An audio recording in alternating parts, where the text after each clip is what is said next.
Your first feedback is, are you getting any lead? And you're like, oh, and people are going to just tell you no. You and I learned, like you taught me, the whole chain, the exact chain of a successful subject to deal. I'm a real estate investor. I'm sharing everything I know about subject to in a way that complete beginners understand. This guy is John Pratt, our fearless novice, diving headfirst into the world of subject to real estate deals. Watch as I start him on the path. I'm your guide, Kyle Kargas, and this is Subject to Real Estate Secrets, the path from moron to millionaire. All right, welcome to Subject to Real Estate Secrets, the path from moron to millionaire. If you're new here in real estate, a subject to deal lets you take over a seller's mortgage payment so they can leave a property they can't afford and you get ownership without using a bank. John, welcome back to the show. Thank you. Love it. For everyone that has found this episode, because this is going to be a hands-on episode about batch leads and kind of helping you get started on your homework, we are in the middle of a mini series, right? A podcast here where we are taking John. I mean, I love how you wrote down the moron. Yes. I want to be very clear about the moron status. Yes. And this is moron to millionaire, right? John, you have no experience in real estate, and we are completely walking you through. We're already a few episodes in, so if you're just joining us, go find the playlist, get to the channel, watch some of the previous episodes so you know what's going on. If you really just need something about batch leads, I mean, skip right to it. We'll try to put some segments in there for you to help you out as well. But I just gave you homework, John. What was the homework? All right, so here's the update. Kyle assigned me to use Deal Sauce, which sounds awesome. I've never used it. Anyway, the tiny issue here is I don't actually have access to Deal Sauce yet because I think it's a really new software. Anyway, it's so new they haven't even rolled out at least my login. I know a lot of people have logins, but yeah, so I talked to Kyle just now and he's on it, and we might switch to some other software in the meantime, but long run, I want to use Deal Sauce based on what I've heard about it. And setting up an LLC takes a freaking long time. I just, I guess if I really wanted to set it up poorly, I could set it up really quickly and with a bank account really quickly, but to do it the right way, to set up an LLC the right way, has been a total headache, but hopefully totally worth it. Figured, I would just breeze through, but that's not true. So anyway, after all the hoops, I finally got the bank account sorted out, finally got the debit card for the LLC, and got the card, so now I can actually pay for stuff like Deal Sauce and LOI Blaster. So yeah, progress is happening, slow and steady. Stay tuned. I need to go into the software and make a list, play around with what even a list is, generate what I think is a meaningful list, and then put it into the software to blast out letters of intent to real estate agents. Excellent summary. Correct. So you're just getting started, right? You've never done this before. You're like, hey, I want to be a real estate investor. What do I do? And so in the previous episode, I've already explained that. You are now, hey, this list, this is like who you're going to contact. Who should you be reaching out to, right? Is what we're doing. And how do you get their information? How do you reach out to them and get the actual leads to start coming in? Okay? Yeah. And in the episodes before this, you and I learned, like you taught me, the whole chain, the exact chain of a successful, like the minimum of what it takes to get a successful subject to deal. And obviously to start out, one person can't do everything. So you, just to recap for our audience who came in on a BatchLeads search or something, the point of starting out is to do one piece, a piece of that chain. And that's what this is. The beginning of the chain. Exactly. So you have now chosen what the part you're doing, which is getting leads and setting appointments. I'll be the closer in that case, right? And over time, we're going to get you to grow and move up into different positions, right? And make more and more money as you learn the business. So let's get into it. Well, one thing I want to update everyone though, is we have referenced Deal Sauce, which is a software, right? It's actually new. It's coming out right now. It's not 100% ready. So when it is, we'll make sure, and I'll make sure I add the Deal Sauce link into the description down below. But what I've used for a long time is BatchLeads. So this video, I'm going to teach you so you can get started right away. Guys, this is what happens in business and in real estate. You use what you have, and then you pivot and you find something better, something newer. But right now we're using BatchLeads. John, I gave you access to BatchLeads. So today, guys, we're jumping into BatchLeads, and I am literally going to share my screen, walk you through, handhold John, right? Pull you. Sometimes you need to be pulled, right? Everyone pulled through of, gosh, how do I do it? How do I pull this list? And we are not going to let this stop you. So are you ready? Oh yeah. Oh yeah. All right, let me share my screen here real quick. We got BatchLeads. Can you see that there, John? So I'm already logged in. This is what BatchLeads looks like. Okay. You get in, obviously up top, I got some credits. I already have some money. You kind of connect your own account to it, etc. I mean, don't worry about all these little buttons, but basically you have property search is where it basically takes you, or it brings you into the dashboard. So the dashboard kind of gives me, look at this. I have 80,000 total properties into the system. You start with 0. So what BatchLeads is it has access to records, right? The database of pretty much all homes, right? On public record. And then it collects data from different sources that you can then search by. So you can create different searches, choosing the filters, and save those searches so you're only looking at those houses. I have 80,000 houses in my database, and these are kind of, it's just telling me 6,000 of those are vacant, right? I have one person that's opted out. And then of those 80,000 properties, skip trace. So skip trace is when you need to get the phone number. Now that would be for the seller. If you wanted to call the owner directly, you would skip trace. It costs you money. And BatchLeads would say, oh, 123 Main Street in Phoenix, Arizona, John, here's the phone number. Go ahead and call them. Not 100% accurate, but that's basically how that works. This software can work for direct to seller, but it also has access. It's not perfect access to the MLS, but you can also do all sorts of searches by, hey, what's on the market, what's off market, etc. This is the dashboard. You won't spend very much time on here, okay? But that is what that is. Then you go property search.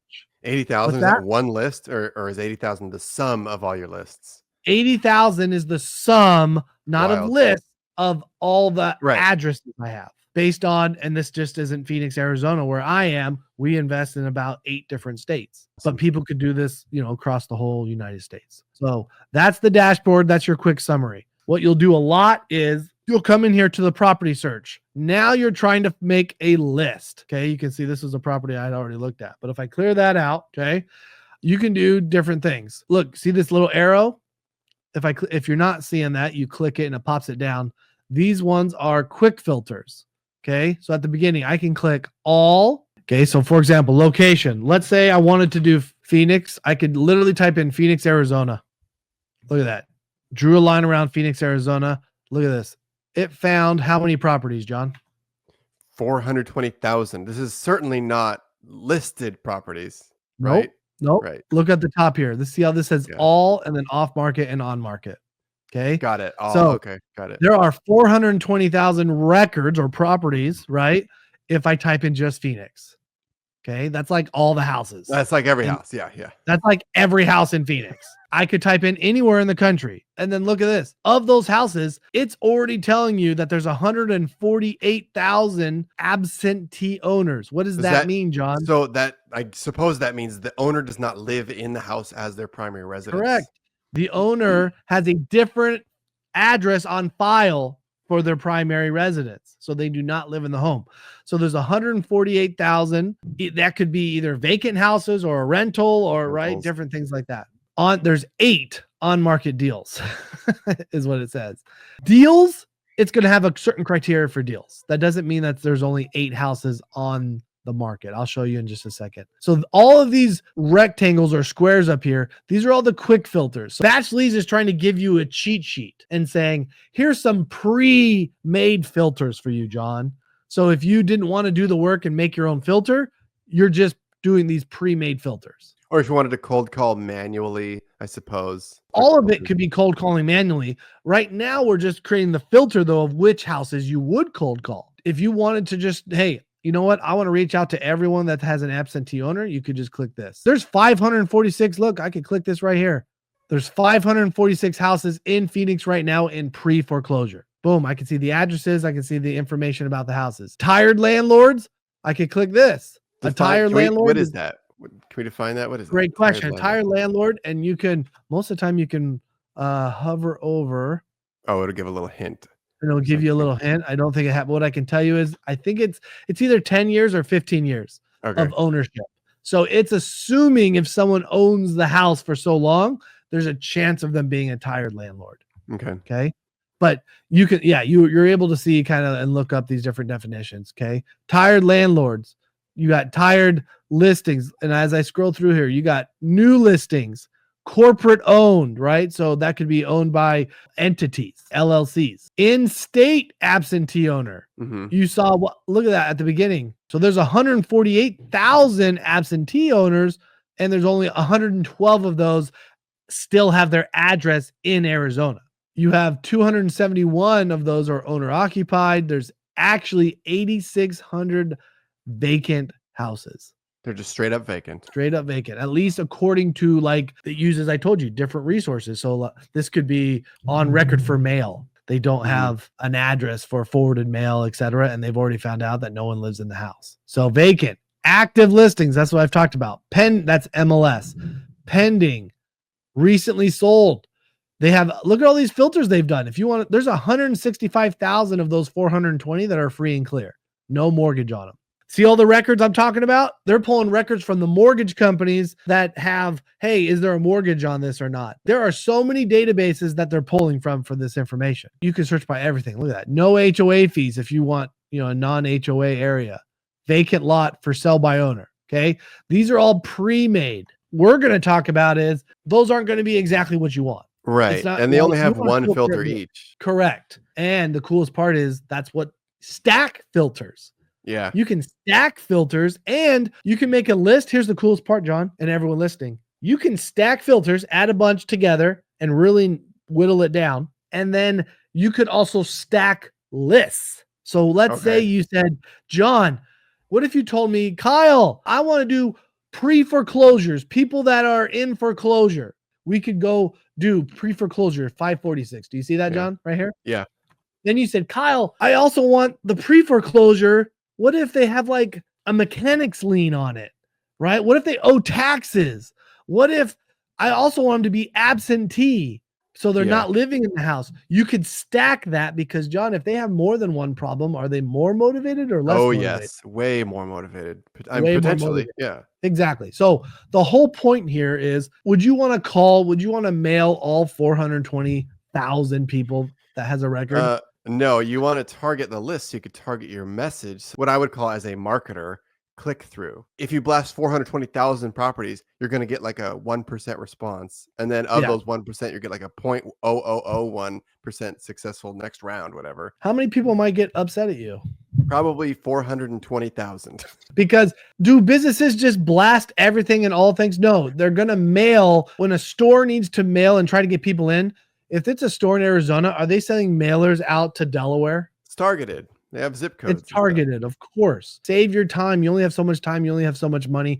They would just be, if everyone got every piece of mail that every store sent out, your amount of mail would just be insane, right? And mail would be useless, which it already almost is. So you want to cut through. Exactly. So you want to be focused. You don't want to piss people off. You actually only want to reach out to people that you think you could help. So that's the point here. Okay. So at the end of the day, that's what that looks like. This is what the property search is. Okay. And we'll get into that in just a minute. I'm just going to click through these just so you understand what else is in here. There's like driving routes. So let's say you made a list in your local area and you wanted to do what they call driving for dollars. Driving for dollars is to drive around and try to find houses that are good deals by visually seeing them. Is their grass really tall? Is it run down looking, etc.? So you could come in here and you could do a driving route and you could, put properties in here, and literally every day you could go out and do a driving route. What else you have? My list. I told you in property search, you create this. So you would, let's say you pick this 546 foreclosure, you could then save that list and you come into my list here and look at this. See, I told you I got 80,000 houses. This is my total database, but look, select list. I could come in here. Look, I got favorite. I got Gilbert, Tucson, right? We do a bunch. St. George, Utah, North Carolina, Georgia. I can select any one of these for a very specific list. Those are lists you saved. Those are lists that we created by doing the search here. and then save that list. And now I have 100 people, 200 people that are niched down, okay, Yeah. that we're going to be targeting. What that means is you don't have to come in here and recreate the list over and over and over and over. You can create a list of what you want and come back to that list by coming down to here where it says my list. Now you do have to come in and re-pull the list, and you would be searching for just the ones that have been added, like new people. Okay, I because don't- if you're sitting on a list for a few months, it's going to change, and it's not going to be worth as much as it was when you generated it. Correct. And new ones come in, and you're going to want those right away. So that's the my list. Here's agent outreach. I actually don't use this, but you could create agent lists and you can do an agent search. So you can search a location. Let's see if we can even do this. I actually don't use it this way, but look, they have a database. This is all different agents in the Phoenix area, and it's telling you what the office is, their email, their phone number, they might have a primary, what their office is. This is a new thing that they're getting better at. And not used to be there. When it first came out, the data was rough. What we do is different. My virtual assistant, when in my business, I have them come in here and they pull the lists. And then I actually have them go out and on the internet, whether it be through Zillow, realtor.com, all these different other sources, find the primary phone numbers. They use this as a data point. They don't use it as the gold standard. They comb through the data, they refine it before the Yep, cold call and or verify. before the outreach. Okay. Yep. And then in our business, that then gets moved into the CRM for someone to call or reach out to after the data's been verified. So you're going to be in charge of yourself and everyone watching, right? This is for you to how to pull your own list. And depending, I already mentioned, if you're doing direct to seller, you could skip trace and pull up the number and call. This right here would have nothing to do with that. This would be agent, right? This says agent outreach. So this is real estate agents. If you want their information, this is how you could do that. Coming down, here's the skip trace, which I just mentioned. See how it costs money? $5. I saved $5. It doesn't even tell me how much, right? It told me how much I saved. What that means is BatchLeads doesn't double charge me if I try to skip trace a second time. If it was your house, John, and I skip traced it, and then next month I pull a list and you're on their list again, and I say skip trace this list, it's not going to skip trace you again unless I force it to. So it's telling me, hey, there's some people on some of my list that it's not charging me again. This is how you get direct to seller phone numbers. Then you have different campaigns. Look, BatchLeads can help you do direct mail, etc. You can pull different reports about your direct mail and KPIs, driving for dollar KPIs. So you can literally manage a whole lot in here. Okay. So there's your quick summary. I'm not going to go into further detail. I think for you and anybody else, that gave you the layout of the land. Yeah, you can do quite a bit refining the list and then also what to do with the list. The next very important part, this is where I want you to focus. Property search, second one down. That will be kind of the rest that we talk about here, okay, that I want to walk you through. Okay, the rest, I just want you to understand, know what you could do and what's possible. But what for your homework, this is where you're going to play. You're going to come in here. You have to decide, John. In previous episodes, did you decide on direct to seller or direct to agent? Agent. So everyone listening, that means we are not calling homeowners. John is not calling homeowners. John is going to be calling real estate agents. Different conversation. John, are you going to be calling real estate agents that have listings, or are you going to be calling just real estate agents in general? I guess it depends. But so maybe one scenario is, look, they have a really old listing or an almost expiring listing or an expired listing. There's a bunch of real estate agents. Jamil Damji, he's a pretty big investor, and he actually owns Keegley, which is a really big wholesaling company where for investors that can go in and find fix and flips and all sorts of deals with that. Okay. And they're in a lot of different states. He is known for the model of reaching out to all real estate agents, regardless if they have listings, just to build relationships. And then his model is that you go and you talk to them and you just build a relationship, and then you keep reaching out to them over time and go, hey, send me a deal as soon as you get it. Top of Different mind, people yeah. do different things. That would be reaching out to all real estate agents. Now, what we do and what I'm recommending is when you do direct to agent, that's still direct to agent. But now, if you're reaching out to agents, there's a lot of agents that, one, have never done a deal. There's a lot of agents that haven't done a deal for 5 years, right? Like normal traditional finance deal. Yes, exactly. Do you think that your chances are higher to get a deal if you're talking to agents that actually are currently doing deals, or just ones that are licensed? Currently. Yeah, the ones that are licensed but not with no deal flow, or they're not even going to know what I'm talking about when I call them or contact them. Most of the time. Yep. And the conversations will go a little easier sometimes too if they have a house that's for sale because you have something to talk about. Right. Yes. So the direct to agent, right, that we're talking about. So here we go. Right. We are in the property search criteria. Okay. You have to decide where you want it. Okay. Have you thought at all about location on where you want to be trying? East Valley, because it's close.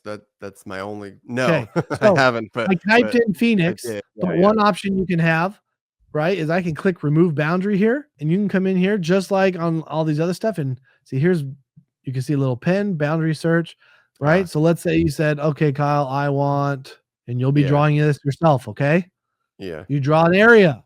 There's 509,000 properties in that area, John. So that's your first part. You have to decide location. Everyone needs to decide where do you want to pull your list from, John? You said you want on market. So we do not want all. You're going to go over here, click on market.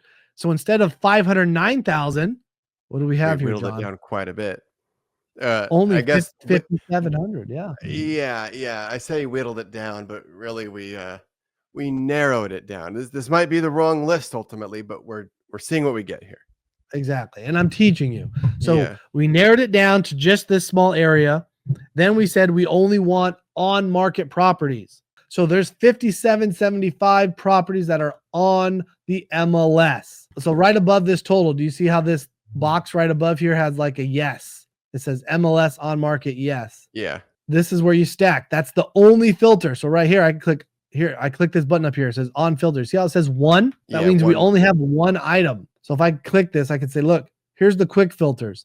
These are the same ones that you kind of have up here in the boxes. And if I don't want to do a quick filter, I can do this. I go, okay, let's look at this. Property characteristics. What type you're looking for residential, correct, John? Yeah. So you want a residential, which is a house. Property type, single family. John, do you want condos? Yeah, single family and condos. Let's try that. Okay, and that's fine. And you'll play with this, okay? Yeah. And it already pre-filled some other things. So see, you put those in there. And look, as I fill these out, I can come back. I was gonna say it's still quite a bit, but then it filters down. Okay.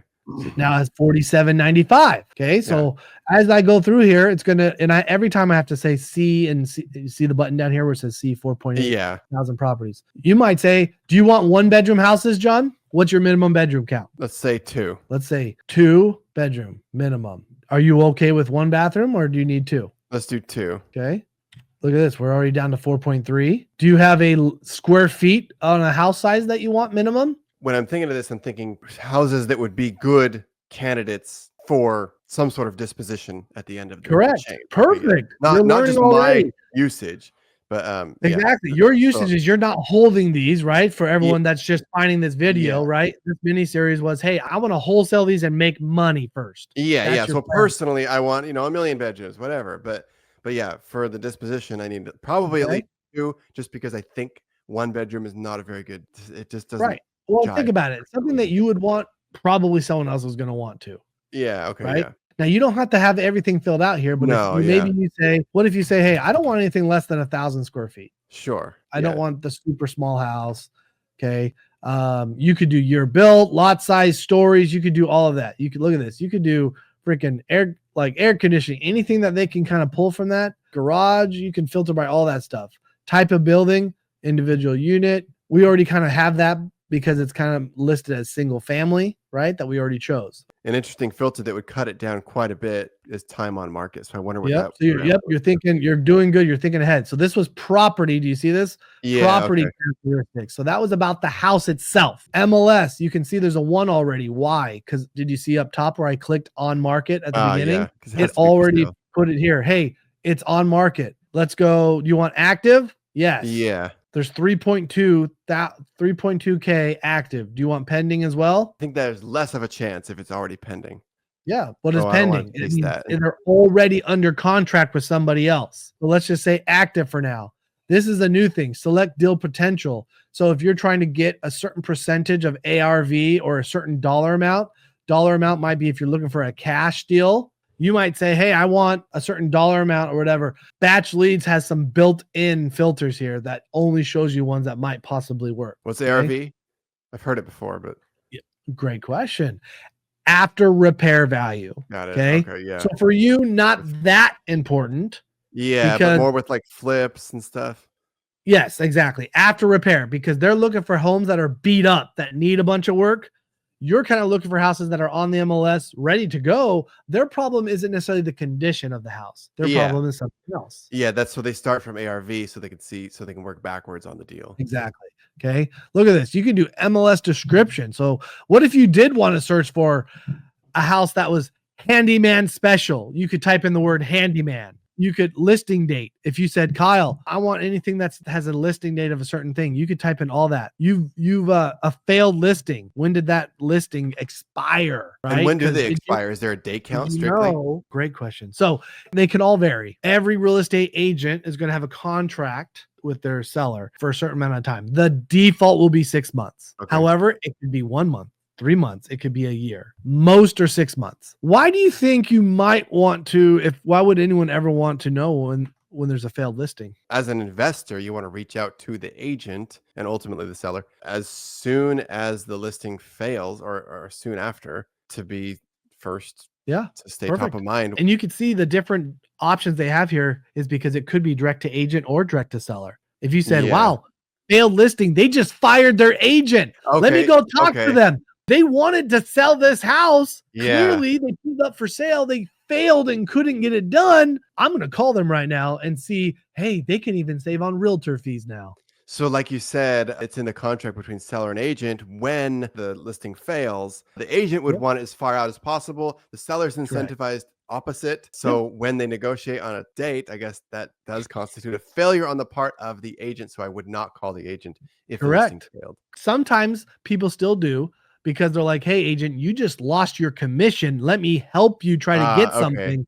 Okay. And they might be motivated now when they weren't motivated before. Like you said earlier, reach out to only people you think you can help. So if you can help, if the angle for that property is helping the agent, cool. If the angle is helping the seller, cool. You got it. Remember, don't switch back and forth and don't get confused. I know I am because I'm just trying to help you understand the software and that it works for both direct to seller and direct to agent. But super important for you to stay focused and be like, oh, I'm direct to agent. I'm not going to get failed listings and go call the sellers. Does that make sense? Don't swerve. Stay in your lane. Days on market, John. Do you think someone might be motivated if it's the first day on the market? No, they're excited. They're going to sell in 2 days, 2 more days, 3 more days. Yeah, they think their house is going to sell for top dollar. And in the first day, sure, they want it to sell in the first day, but are they going to be motivated in any way? Most likely no. I mean, it would take 2.5, 3 months, I'm guessing, for it to sink in, for them to start to learn, oh, this is not as easy as I thought. Exactly. Now, sometimes we'll call some that are earlier because based on filters, what if that filter was a pre-foreclosure filter, John? Oh, well, then they don't have 90 days. They might not even have 90 days and they might be motivated from day one. It does depend on what filters you have. This filter, we do not have foreclosure on there. John, do you want to have a certain number of days on market? 75. I'm just throwing it out there. No problem. 75. That got us all the way down to 1.2. We were at, we had 3.2 thousand. Yeah. Okay. So we eliminated 3,200 and we drop it down to 1.2K. Listing price. Do you think when you're going to wholesale these, you have to be thinking about your exit strategy? You've already been doing that. And I think everyone watching can learn from this. Do you think listing price matters? Yeah. Is there a buyer for every price? No. Wait, what do you mean? Like, yes and no. I know I'm trying to confuse you a little bit. Yeah. There's buyers for almost every price range. Are there the same number of buyers though? For each price range? Yeah. And is it the same property? No, like it could be a mismatch. You know, a 2-bed for $5 million is not going to sell. Something else for $5 million, sure. Exactly. So you do need to know what filters you're doing. Also, if you're going to be moving properties, where are most of your buyers, right? You kind of need to say, hey, the buyers that I'm going to be sending this to, are they looking for $1 million properties or are they looking for something else? Okay. They're looking for way less. Okay. What price do you think they're looking for? They're looking for like the neighborhood of 350 to 450. I'm just guessing. They want to buy houses no more than 450,000. Like between that range.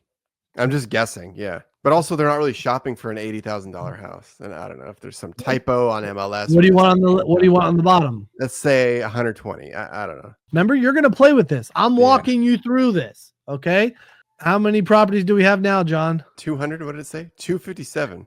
257. There's 257 houses that meet this criteria. A lot of it's because the average price range in the Phoenix Valley is around 450 to 475. So you're going slightly under the average. So there's a whole lot of homes that are going to be more expensive than that. Okay. Just FYI. So depending on your location, a lot of times you can go on to Zillow and you can search for the Zillow home price index, and Zillow will actually tell you what the average price is in that area.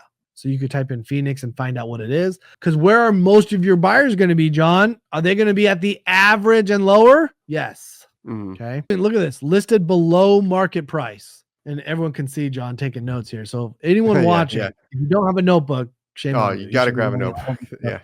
You can do listed below market price. BatchLeads is calculating what it thinks the value should be. And if that list price is below that, you could filter that by that, which could help you. We found this term again. Do you know what ARV stands for? There's a cheat right there. Well, yeah, what we talked about earlier, after repair value, which if it needs no repairs, then the ARV is the same as potentially the listing. Correct. If it's all fixed up, and if you can't fix up that house any higher, then it's already at ARV. It needs no more granite countertops. Yep. No more, now, sometimes there can be a little bit, because maybe if it's 10 years old, but it's not run down, well, it could still be updated.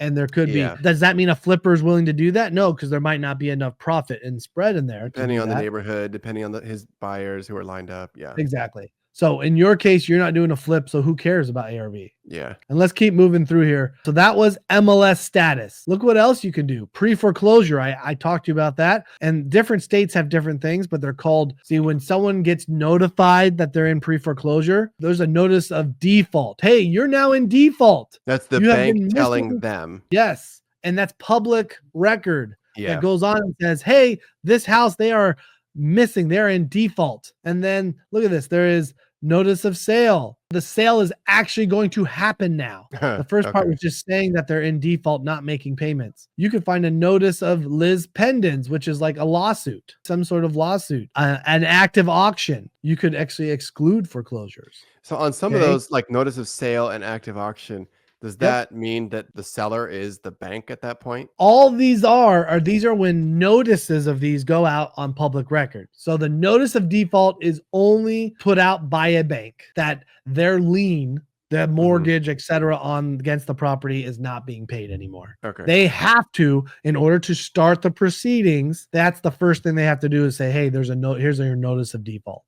Okay, so it could be notice of sale notice has gone out, but you could still buy it from the seller. Correct. So while it's notice of default, could still be buying from the seller. It hasn't actually foreclosed yet. Yeah, notice it depends on how fast they're willing to work. Your sale is actually going to happen. If you can do it before the foreclosure process actually happens, you can still buy that house. And they can still make money instead of nothing. They make nothing. You know that people actually lose their home sometimes, even though they have equity, John? Wild. But look, if they're in that position already, then this is a very attractive option for them. Correct. To me, it's wild.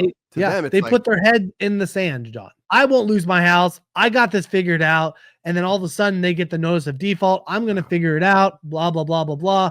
It's starting to go up for auction. I'm still going to figure it out. Now, all of a sudden it's 2 weeks before and they're like, well, crap, in 2 weeks, I'm losing my house and I could have put this up for sale. But can they sell a house in 2 weeks, John, on the MLS with an agent?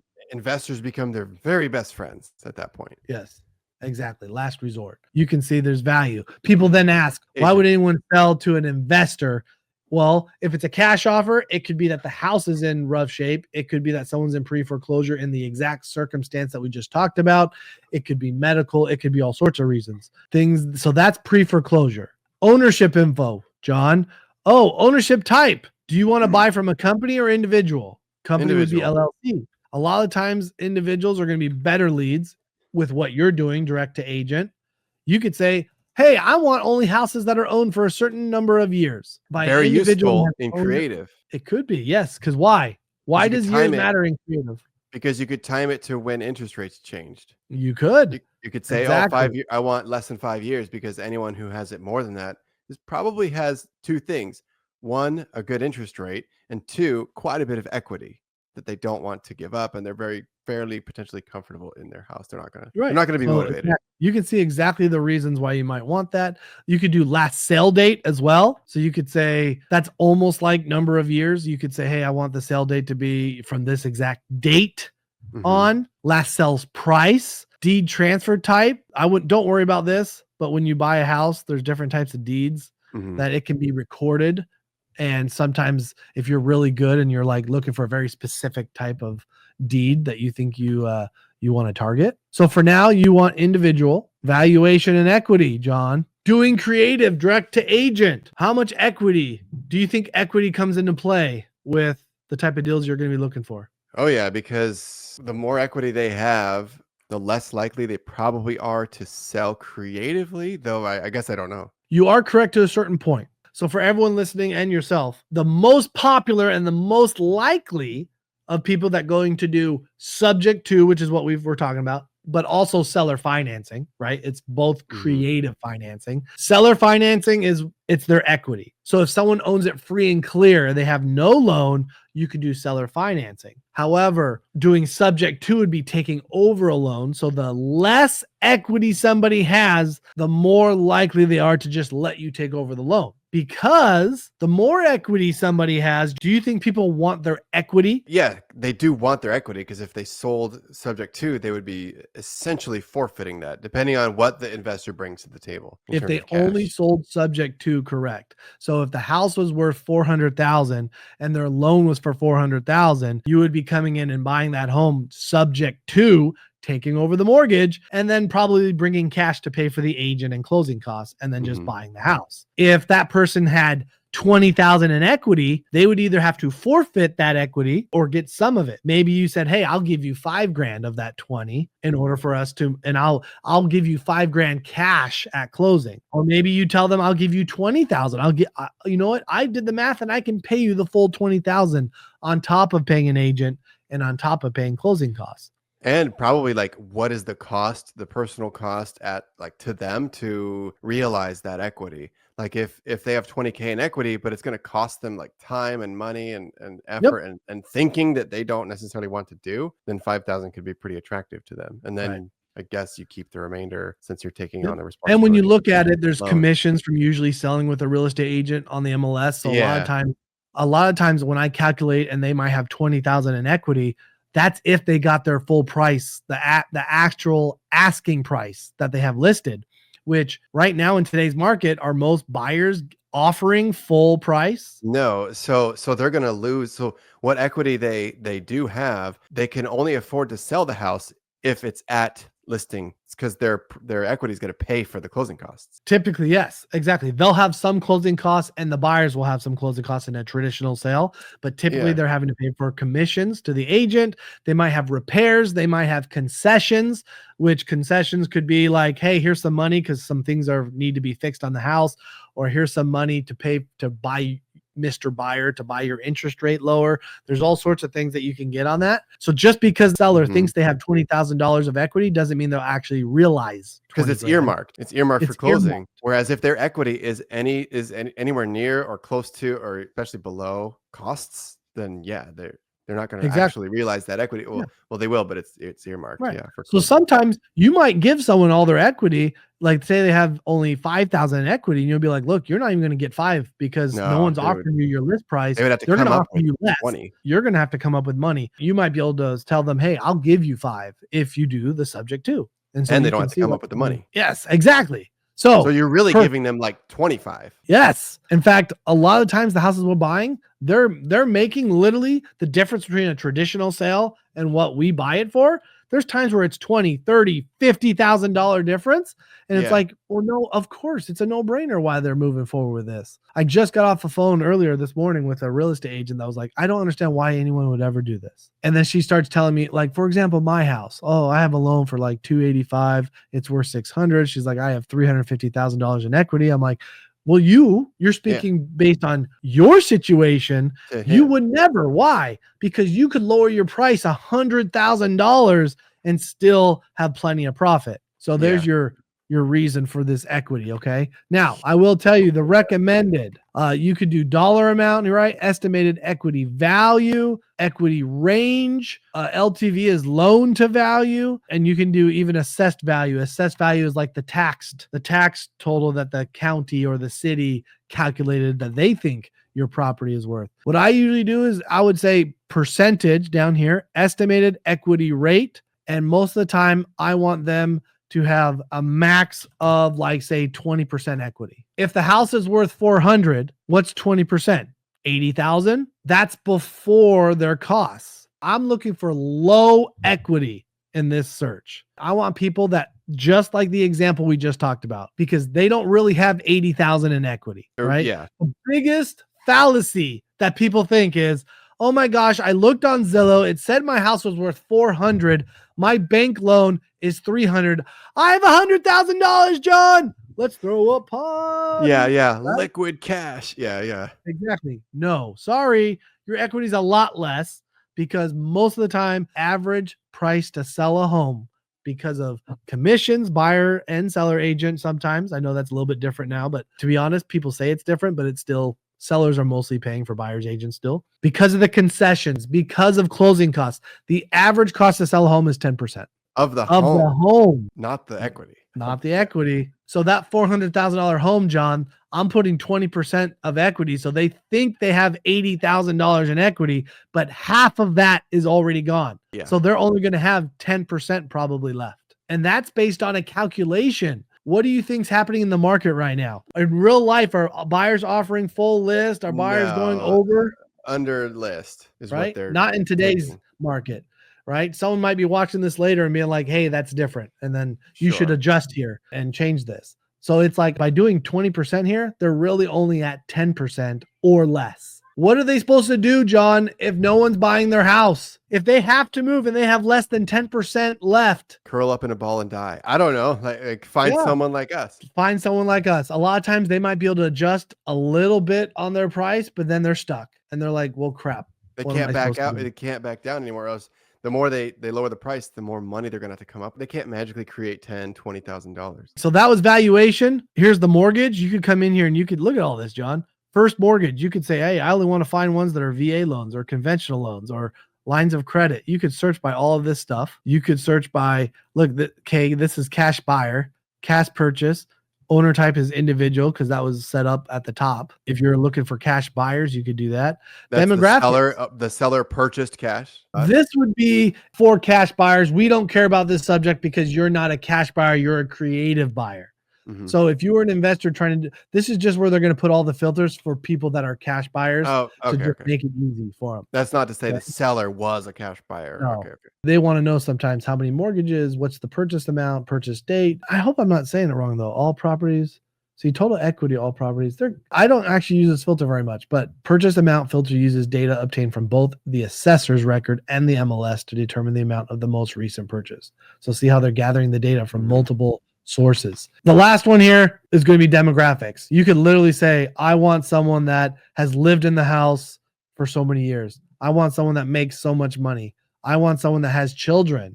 I want someone that what's their net worth? They got to be pulling from like hundreds of databases. I don't even know. Yeah, there's a lot of stuff. So at the end of the day, there's the end of the filters. You can see up top here, look, it's putting all those up here. I can hover over, it's going to tell them all to me, or I can click more and scroll through. Oop, at the end of the day, I click C. Because of our filter, John, 27. There's only 27 houses fit your criteria.